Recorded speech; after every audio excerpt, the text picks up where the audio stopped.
Muli, kung papipiliin ka, sino ang pipiliin mo?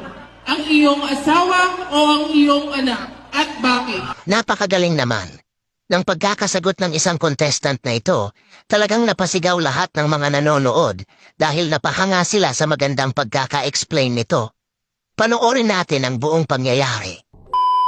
Magandang hapon po sa ating lahat.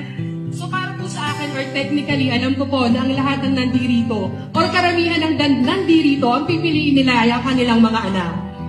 Tama po ba? Pero ako po hindi.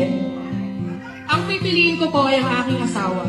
Bakit po? Bago po ako naging ina, ako po muna ay naging asawa. At nagkaroon po ako ng mga anak dahil sa asawa ko. At darating ang panahon na ang aking pong mga anak ay hihingin nila ang kanilang kalayaan at bubuo sila ng sarili nilang pamilya. Walang maiiwan kundi ako at ang aking asawa.